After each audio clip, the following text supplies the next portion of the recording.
And I think another problem with that is the foundation of a community. Exactly.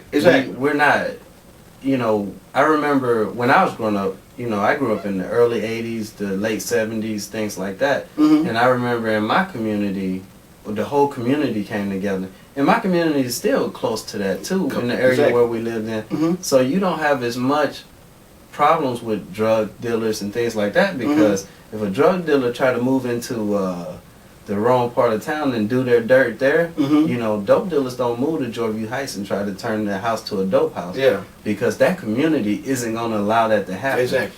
So, when we talk about snitches, we misconstrued exactly what the word snitch means. We need to go back to the dictionary and reevaluate what the word snitch even means, because we just got this, I ain't gonna talk about it, I ain't gonna tell, I ain't talking to the police, to the point to where we get harassed by the police, and we won't go to the police to tell about the police who harassed us. So the police get to continue harassing us. They get to continue harassing our black men. I'm sick and tired of driving down the street and seeing, somebody with a nice car, some teenagers driving down the road in a nice car, sitting on the sidewalk, handcuffed on the sidewalk, while the police is rolling through their car and things like that. And I'm not saying they didn't sometimes deserve it, but it's the norm. Exactly. You put rims on your car, you're gonna get pulled over and automatically targeted. You know what I'm saying? And then in the same token, a lot of things also goes back to like the community. Okay, even David, we grew up together, even as growing up.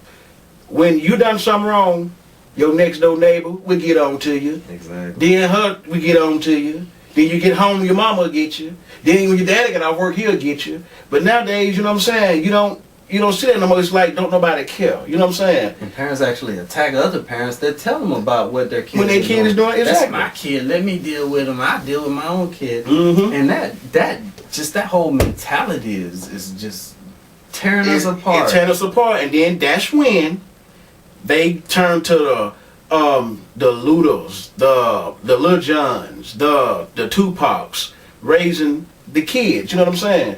They're living their life based on what these rappers are talking about. Exactly. When the only thing a mother and father have to do is just sit down, and spend some time. Tell them, hey, this ain't the way it is. Exactly. You know what I'm saying? You remember going home and your parents go over your homework? Yeah. and then even though they might have took it to school and it was all wrong, but they still took the time to go over your homework with you. You know what I'm saying? Exactly. And if I was scared to get in trouble. Me too. Because I knew that if somebody found out, my parents were gonna know.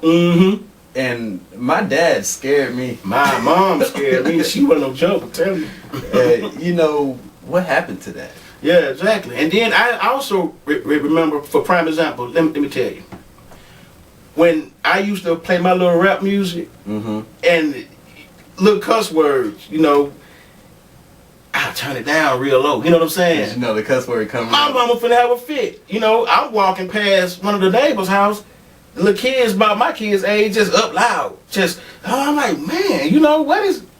It wasn't going on like that back then. It wasn't like that. It wasn't going on like that. And I'm not saying back in that day we had all the answers, but what I'm saying is our parents tried. They did the best they can because they understood that every moment they placed in our life was involved in our life. So our parents didn't have enough time to play with us and be our best friends. They became our best friends when we grew up and graduated college and things like that. Me and my dad, we can go hang out and talk now, but prior to me joining the military, when I was still under his roof, he used to always say, as long as you're under my roof, you're gonna live by my rules. What happened to that? You think we should...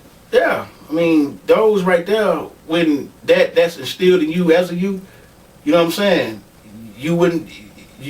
It'll never leave you. You know what I'm saying? Whether say raise up a child in the way to go, when they get old, they won't depart from it. You know what I'm saying? And that's just how it is. We need to go back to those days. You know what I'm saying? And the Bible also says, spare the rod, spoil the child. And my opinion is when it's talking about the rod was used in shepherding. And what the shepherd would do with the rod is it was his way of controlling the sheep. once he extended his rod, the sheep knew not to pass that part. Mm-hmm. You know, if he laid his rod down, sheep wouldn't pass that rod. So there's a rod of correction used in that time. And I believe that the Bible is talking about, let's use that rod of correction. Let's use these rules and these guidelines to make sure that we are following a path towards making sure our children are developed into becoming better men, better women, better fathers, better husbands, better wives, you know, and better all-around individuals. Yeah, exactly. You know, my dad took it literally, though. Yeah, for real. Yeah. And I love him for it. Yeah. So thanks for coming out to my show. It was a pleasure. It was a pleasure. Can I come back?